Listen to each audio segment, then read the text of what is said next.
يا أيها الذين آمنوا لا تقدموا بين يدي الله ورسوله واتقوا الله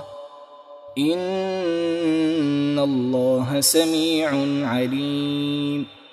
يا أيها الذين آمنوا لا ترفعوا أصواتكم فوق صوت النبي ولا تجهروا له بالقول كجهر بعضكم لبعض أن تحبط أعمالكم وأنتم لا تشعرون.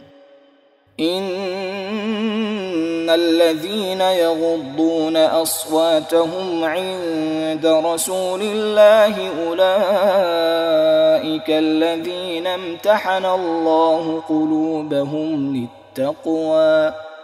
لهم مغفرة وأجر عظيم.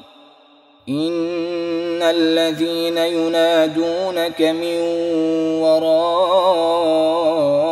الحجرات أكثرهم لا يعقلون.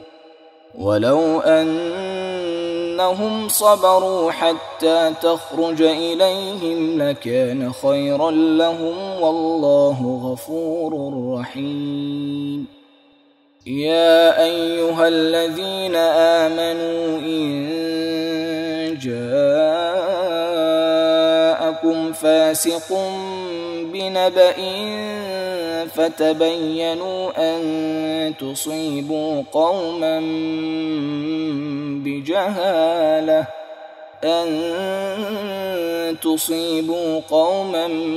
بجهالة فتصبحوا على ما فعلتم نادمين. واعلموا أن فيكم رسول الله لو يطيعكم في كثير من الأمر لعنتم ولكن الله حبب إليكم الإيمان وزينه في قلوبكم وكره إليكم الكفر والفسوق والعصيان أولئك هم الراشدون فضلا من الله ونعمة والله عليم حكيم. وإن طائفتان من المؤمنين اقتتلوا فأصلحوا بينهما فإن بغت إحداهما على الأخرى فقاتلوا التي تبغي حتى تفيء إلى أمر الله فإن فاءت فأصلحوا بينهما بالعدل وأقسطوا إن الله يحب المقسطين. إنما المؤمنون إخوة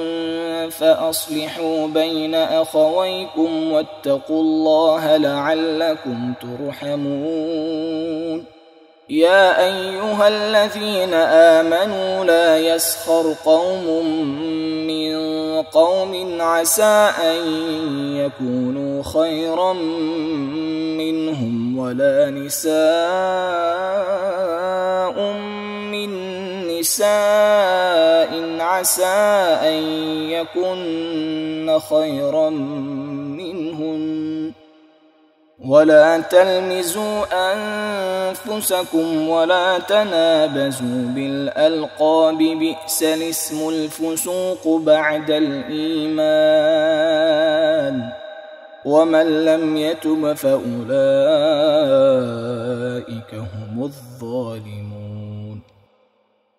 يا أيها الذين آمنوا اجتنبوا كثيرا من الظن إن بعض الظن إثم ولا تجسسوا ولا يغتب بعضكم بعضا أيحب أحدكم أن يأكل لحم أخيه ميتا فكرهتموه واتقوا الله إن الله تواب رحيم يا أيها الناس إنا خلقناكم من ذكر وأنثى وجعلناكم شعوبا وقبائل لتعارفوا إن أكرمكم عند الله أتقاكم إن الله عليم خبير قالت الأعراب آمنا قل لم تؤمنوا ولكن قولوا أسلمنا ولما يدخل الإيمان في قلوبكم وإن تطيعوا الله ورسوله لا يلتكم من أعمالكم شيئا إن الله غفور رحيم إنما المؤمنون الذين آمنوا بالله ورسوله ثم لم يرتابوا وجاهدوا بأموالهم وأنفسهم في سبيل الله أولئك هم الصادقون قل أتعلمون الله بدينكم والله يعلم ما في السماوات وما في الأرض والله بكل شيء عليم يمنون عليك أن أسلموا قل لا تمنوا علي إسلامكم بل الله يمن عليكم أن هداكم للإيمان إن كنتم صادقين إن الله يعلم غيب السماوات والأرض والله بصير بما تعملون